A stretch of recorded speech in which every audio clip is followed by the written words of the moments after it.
Hello, everyone, and welcome back to English 1110. This is K-Swizzle checking in for week 6 with your overview lecture. This is for June 13th to June 19th. I want to note that this week is going to be your second to last week of having primary and secondary sources provided by me with some kind of, foundations work-based assignment. Up until now, of course, you've been doing discussion board posts and process posts that have been designed to really help you with, navigating concept application and kind of getting comfortable with doing analytical writing. And so I wanted to note that, next week will be the final week that you'll have that same kind of just pace to the class. And then really starting in week 8, we will be focusing entirely on, long form writing and doing the writing assignments that comprise much of the points in your grade. But for now, put that out of your mind. We're going to concentrate instead on what you've got this week in week 6 of the semester so that we can make sure you are ready to go with all things English 1110. So let's go ahead and talk through what you have for this week in terms of things that need to get done and what you are responsible for. So you have 2 lectures to watch, the overview and in-depth lectures, 2 articles to read, 6 music videos to watch, and 1 assignment to complete, which is process post number 4, okay? Now, I asked that you first start out by watching/listening to the week 6 overview lecture, which if you are listening to/watching this lecture, you are already doing. I know sometimes folks can feel that the overview lecture is a bit repetitive to what's on paper, but that feeling is actually good because it means that you are indeed on top of what needs to get done. But as I mentioned before, I do tend to include information, verbally in the overview lecture and just in general in the overview Google Slides that are designed to make sure that you have all the information that you need to succeed that week. I also wanted to note that whenever I am talking about the extra credit opportunities in this class, they will always be discussed in the overview lecture as opposed to in the in-depth lecture. So it's a great idea to watch these, even if they feel repetitive. Now, this week's viewings, you've got 6 music videos to watch, as I mentioned before. They really span the 2010s.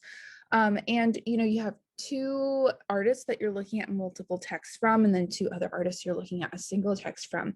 So from Marina and the Diamonds, you have Hollywood from 2010 and Oh No from 2010, both of which are from her album, The Family Jewels. From Ariana Grande, you have 7 Rings from 2019 and Positions from 2020.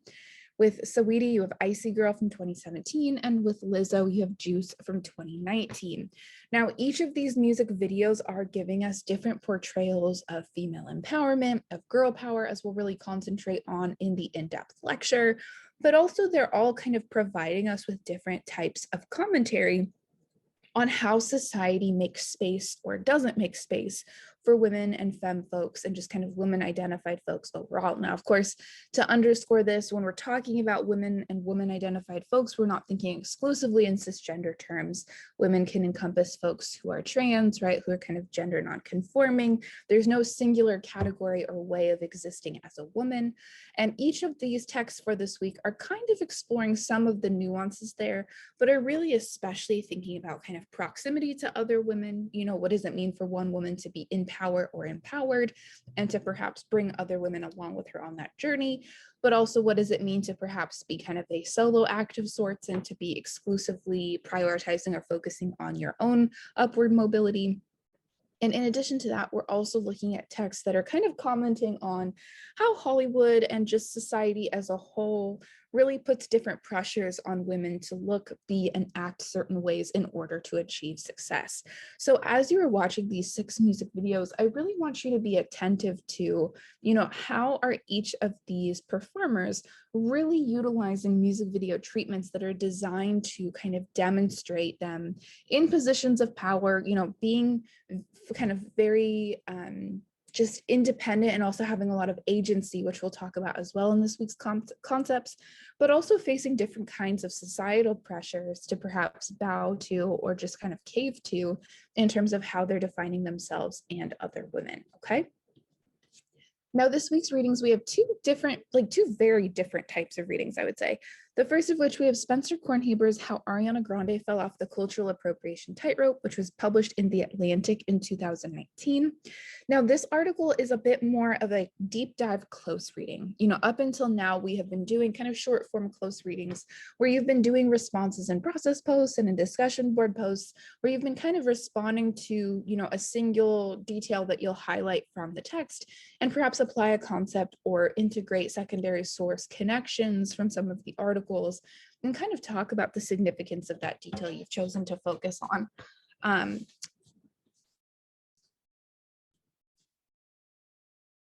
The Spencer Kornhaber article is really intended to be a companion piece, of course, to the Seven Rings music video by Ariana Grande. But what I really want you to be attentive to, which will be discussed in more depth in the process post prompt, is I want you to really be attentive to how he's presenting a definition for cultural appropriation, how he's proceeding to use the song and music video as evidence for this cultural appropriation mishap he's reading with Ariana Grande. And I also want you to think about how he's providing context, right? So if context is the information provided to us around, a historical event or an issue or a text, it's really important to consider the role of context in ensuring that your audience has the same point of entry or a similar point of entry into a text as you do, right? Something that really works well with the Spencer Kornhaber is he doesn't just assume that the reader already knows like all of this information. He's really thinking through what information needs to be presented to the reader to present a compelling argument. And so, as always, regardless of whether or not you agree or disagree with Spencer Kornhaber, that's not really what we're concentrating on, right? Agree and disagree is not the subject of focus here. What we are focusing on is what tools and strategies is he using to communicate his argument, right? If, an article is another form in thinking about content and form as a relationship, what kinds of details or kind of things is he utilizing to ensure that the form is really complementing the message of the content, okay? And then you also have a kind of web entry from MoMA Learning titled Pop Art. And this is something where you'll notice kind of over here, there's some side tabs as well. I want you to kind of click through the Pop Art entry on this MoMA Learning website, not only because it's going to help give historical context on what pop art is, but it's also going to provide a definition for appropriation. It is going to be a really helpful just kind of resource, I suppose, in navigating the Marina and the Diamonds text for this week, but also in thinking through the points of connection across what we are reviewing, okay? Next, I ask that you watch the video titled Week 6 Lecture, which is your in-depth lecture for this week. I am providing you with a lot of concepts. As I mentioned at the start of the lecture, this is the second to last week that you will be doing this kind of mode of learning in terms of, getting primary and secondary sources from me and then applying concepts and readings to that close reading that you do. So I do really encourage you to pay attention to these concepts because they are some of the options of what you can work with as we transition to you selecting your own primary source and you selecting kind of the focus of long form projects for the duration of the semester. And finally, I ask that you complete the following assignment, which is process post number 4. Now, process post number 4, if we look to the prompt, is due on Sunday, June 20th at 11:59 p.m. Eastern to Carmen. I cannot believe we're already thinking towards the end of June. That's bananas. As a reminder, all assignments that were assigned in the month of June can be submitted up until the last day of June. Please be sure that when you are submitting work at the last day of the month, if you choose to do so, to submit it by 11:59 p.m. Eastern. I will not accept work in June that comes in after that 11:59 p.m. Eastern timeframe, okay? Because then it's not technically coming in on the last day of June. And it's a pet peeve of mine only because I give you the whole month. And so when things come in, an hour, 5 minutes, whatever, after that time frame deadline, it bothers me a little bit, okay? So please be sure that if you are making use of that end of the month deadline, to abide by that in terms of time as well. But if you're planning to turn in process post number 4 on time, June 20th is the day to do so. Now the prompt reads, watch the music videos for Marina and the Diamonds Hollywood, Marina and the Diamonds Oh No, Saweetie's Icy Girl, Ariana Grande's Seven Rings, Lizzo's Juice, and Ariana Grande's Positions. And then read the articles by Moma Learning and Spencer Kornhaber. Finally, respond to the following questions with short essay answers, 3 to 5 sentences minimum per question.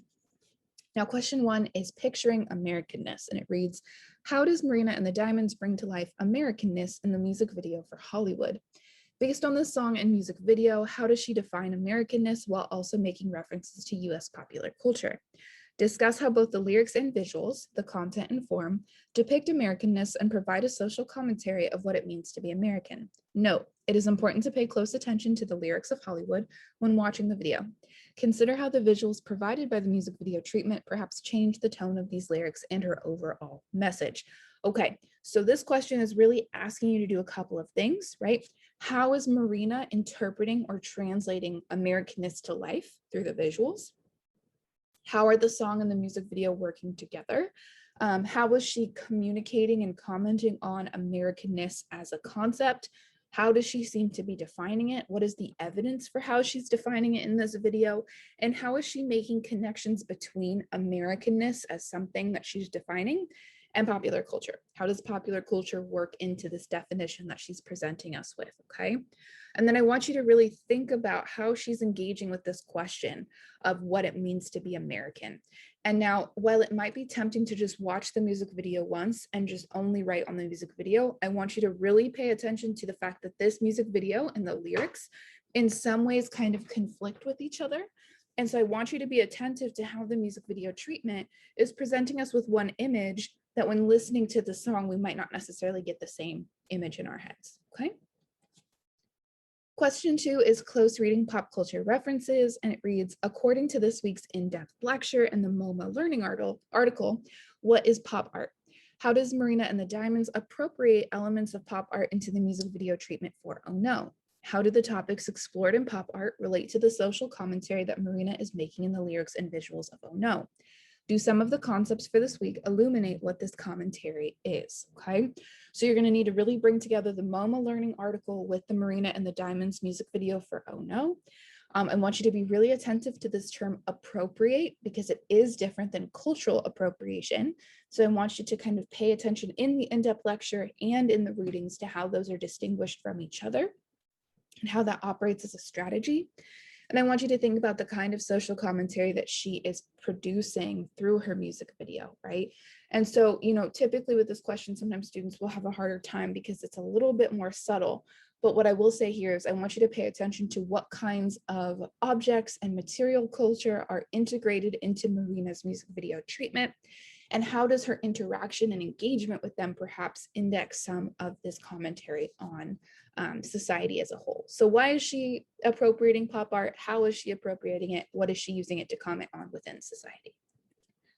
Number 3 is applying concepts. Identify an example of how either autonomy/agency or consumerism appears lyrically and visually in Lizzo's Juice.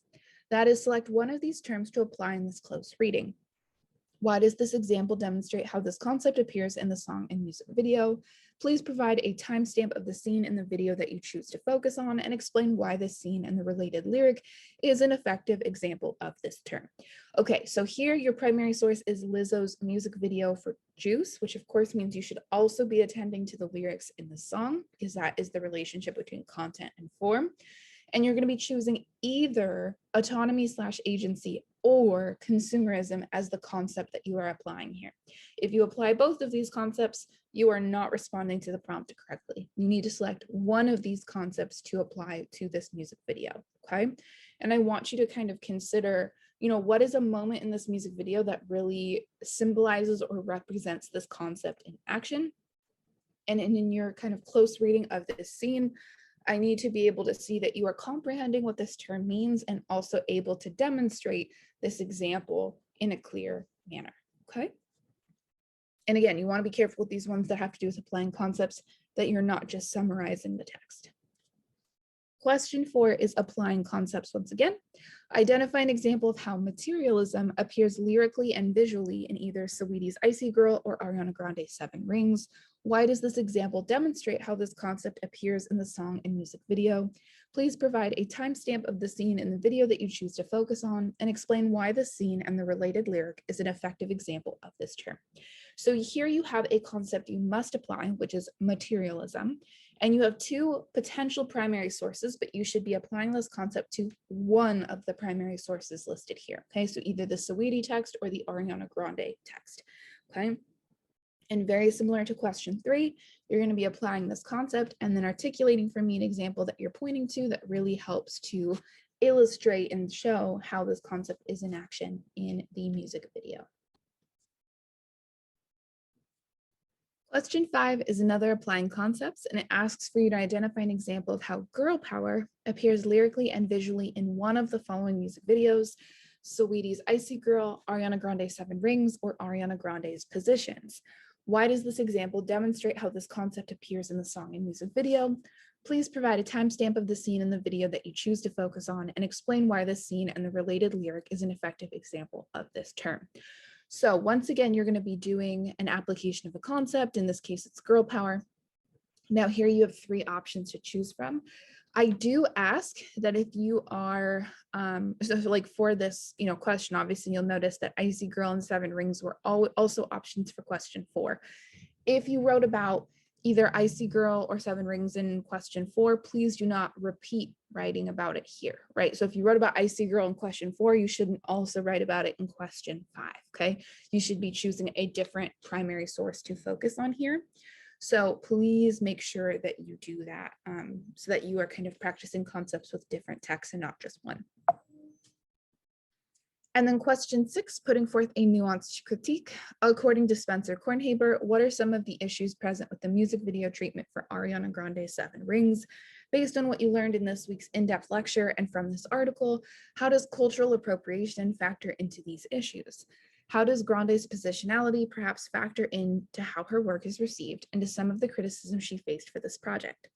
What evidence does Kornhaber provide in the article for how Grande's lyrical choices in the song and visual choices in the music video can be read as problematic and offensive?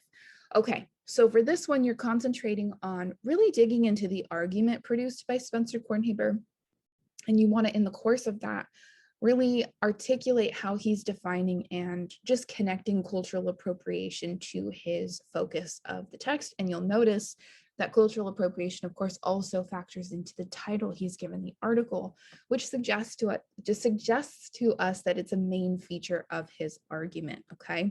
So here I want you to really be attentive to how he's talking about positionality. That's a term that should look familiar because we talked about it alongside vocalizing and visualizing dissent in thinking about kind of how positionality may factor into reception of an argument or even just production of an argument. And I want you to kind of, pay some attention to how Kornhaber is engaging with this question of how does Ariana Grande's positionality perhaps just kind of influence the reception to her work, both positive and negative, but also perhaps can kind of escalate an ongoing issue into more dramatic heights, okay? So if you are struggling with this one, please don't hesitate to reach out to me. I'm more than happy to work with you in office hours or at an alternate time in video or phone call form, or even over email, just to kind of help you make sense of this. But this question is really one where I want you to focus on examining and analyzing the argument, and then really being able to kind of discuss how just, thinking about the kinds of evidence he's providing. This question is kind of similar to the question I asked about the attention economy video, where I asked you to kind of explain, what were some of the, pieces of evidence that were used to try to sway the audience, okay? So again, this is not an agree or disagree situation. This is a, how is Spencer Kornhaber putting together an argument? What is he presenting to us in this argument? And what kinds of evidence is he using to support his claims here, okay? And then finally, connecting some threads. So each week of this course builds upon concepts, texts, and themes of the previous week. Consider how the first 6 weeks of the semester have built upon each other. In your response to this question, pair each video assigned for this week with something that we watched or read in a previous week. What brings these texts together? That is, what do they have in common, or how do they reference each other? Note, there is no right answer for this question or ideal answer. Rather, I'm interested in seeing how you see points of connections between weeks and texts. Okay, so question 7, super important. I'm asking you to connect all 6 of the videos from this week with something that we've engaged with in a previous week. Where students sometimes go wrong here is they'll only pick 1 or 2 videos to talk about. Here I'm asking you to really pair each video that's assigned for this week with something we've engaged with in a previous week to show how the class is building on itself, okay? So what I'm saying then at the bottom here is that I'm not imagining a perfect answer in my mind. Like there's no perfect connections between texts, but instead what I'm looking for is for you to demonstrate to me that you're really seeing how these different texts connect with each other, right? Like it's how do I put this? Like you're seeing how different concepts could have been paired with something else in the class. And you're seeing kind of how different music videos kind of go together, even if they weren't assigned in the same week, how perhaps a secondary source really pairs well with a different reading or a different viewing, so on and so forth. Okay, so this is really about you kind of in a comprehensive manner connecting all of these threads all together. Okay. So that is everything that I have for you today in English 1110. I appreciate your patience as always, especially on days when I have to go audio only. I am super grateful for your patience and flexibility and understanding. And I hope that you are having a wonderful summer and I hope that you're enjoying this class. If you are panicking, worried, concerned, nervous, just curious, etc. about anything related to this class, please don't hesitate to reach out to me. My most active day on email is definitely Mondays, but I am working on a really big writing project this summer, so I am in front of my computer pretty frequently, and so I try to check email on a regular basis. All right, everyone, I am looking forward to talking to you soon. Take care, and we'll talk later. Bye.